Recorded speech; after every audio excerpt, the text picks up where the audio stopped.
What's up, everyone? I am Graham. Most people know me as Retro Impulses.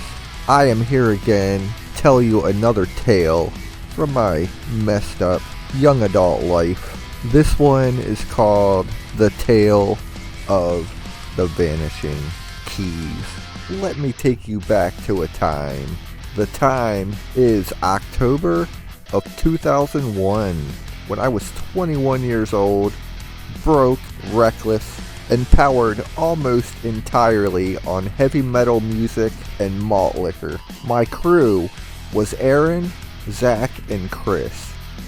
Three dudes that looked like they just stepped out of a Slipknot music video or were about to be stars of the next episode of Cop. We were obsessed with three things: loud music, horror movies, and doing everything in our power not to grow up. So when the Pledge of Allegiance tour hit Baltimore, a tour that featured Rammstein, System of a Down, American Head Charge, and the almighty Slipknot, we had no choice but to go. It was like the metal gods descended on Maryland and said, "Want to get concussed in the mosh pit? Now is your chance." We pre-gamed pretty hard with some Jack, some 40s, some weed, and one of us might have taken half of a pill from some dude named Spider. It's unclear.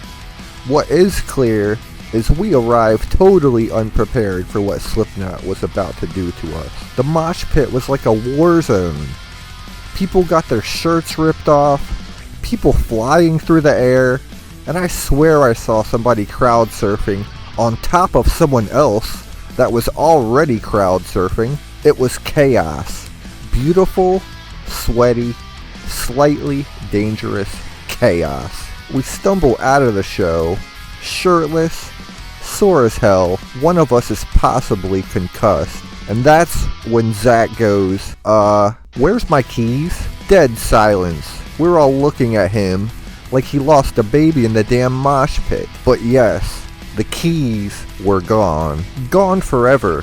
Probably stomped into oblivion during Wait and Bleed. Nobody had AAA. Nobody had a plan. But luckily Chris, our unofficial dirtbag MacGyver, says, "I got this shit." And like it was the most normal thing in the world, Chris hotwires the car. I'm sure it wasn't his first time. I'm sure it wasn't even his second time. So we ride home in a car that we technically stole from ourselves, high-fiving each other, thinking we're freaking stoner geniuses.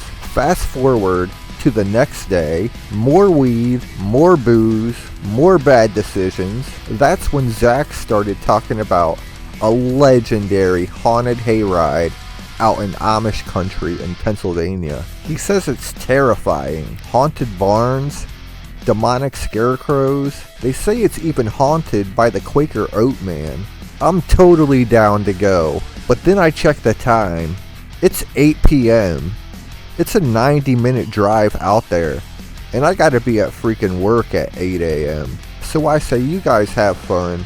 I gotta be a freaking adult tomorrow. They call me a pussy, flip me off, and drive into the night like some metalhead Ghostbusters.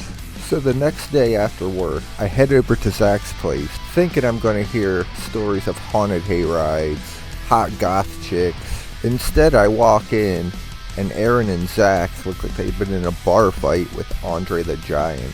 Scratches, bruises. Zach has a big ass cut on the side of his face. I'm like, what the hell happened? So Zach tells me they were driving around Amish country like some metalhead Dukes of Hazzard. They fly up over a hill and they end up landing on their roof.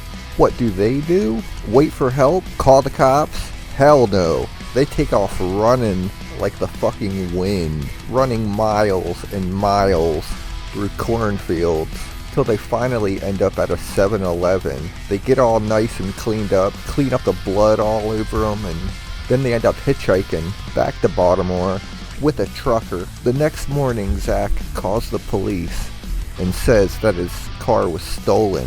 But here's the twist. Since we had to hotwire the car the night before, The car actually looked like it was jacked. The cops bought it. The insurance bought it. Zach got a check. Zach got a new car.